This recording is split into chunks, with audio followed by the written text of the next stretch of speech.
Assalamualaikum warahmatullahi wabarakatuh. Perkenalkan, nama saya Yesenia Lukitasari dari Prodi Sejarah Peradaban Islam dari kelas E. Di sini, saya akan menjelaskan pendapat saya sebagai pemakai bahasa, bagaimana sikap yang perlu dilakukan agar fungsi bahasa Indonesia secara alami dapat diterapkan kepada pemakai. Kita, sebagai pemakai bahasa, harus tahu arti bahasa. Bahasa sendiri dapat diartikan sebagai alat komunikasi atau alat penghubung dengan orang lain. Bahasa Indonesia mempunyai dua kedudukan, yaitu sebagai bahasa nasional dan sebagai bahasa negara. Fungsi bahasa Indonesia sebagai bahasa nasional yaitu 1. Sebagai identitas nasional, 2. Sebagai alat perhubungan antar warga, daerah, dan budaya, yang ketiga, sebagai alat pemersatu bangsa.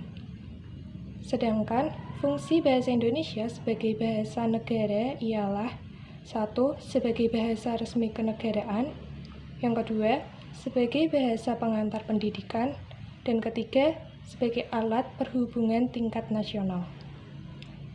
Dari fungsi bahasa Indonesia tersebut, kita tahu langkah apa yang harus diambil agar dapat diterapkan kepada pemakai.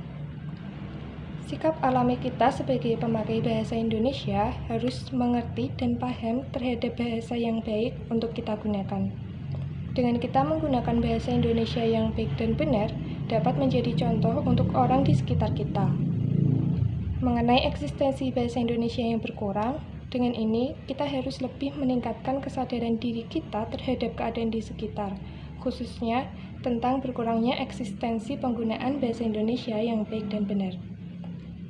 Dan mengenai banyak siswa level dasar yang mendapatkan bahasa asing sebagai bahasa primer dan bahasa Indonesia sebagai bahasa sekunder di era globalisasi ini, saat ini kita sedang berada di masa serba maju, globalisasi yang berkembang semakin pesat, dan di masa ini tentu kita dapat dengan mudah mendapatkan informasi, baik dari dalam negeri maupun luar negeri.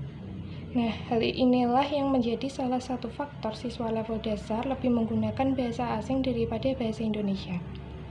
Sikap proseduralnya yang dapat kita gunakan untuk menghadapi situasi tersebut yaitu 1. Membatasi penggunaan media sosial untuk usia di bawah umur. Yang kedua, dengan pembatasan penggunaan media sosial tersebut, tentu diperlukan peran orang tua untuk mengawasi anak-anak dalam bermedia sosial.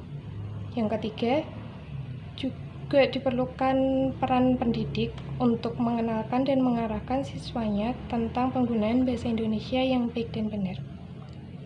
Jika pendapat saya mampu menyelesaikan masalah nomor 1, solusi efektif yang akan diterapkan untuk menyongsong Golden Country yaitu meningkatkan kualitas SDM, khususnya dalam penggunaan bahasa Indonesia yang baik dan benar. Dengan meningkatnya kualitas SDM, dapat dengan mudah untuk lebih menyebarkan dan memperkenalkan bahasa Indonesia. Dan dengan ini tentu bahasa Indonesia dapat lebih dikenal oleh seluruh dunia. Sekian dari saya, apabila ada salah perkataan mohon dimaafkan. Wassalamualaikum warahmatullahi wabarakatuh.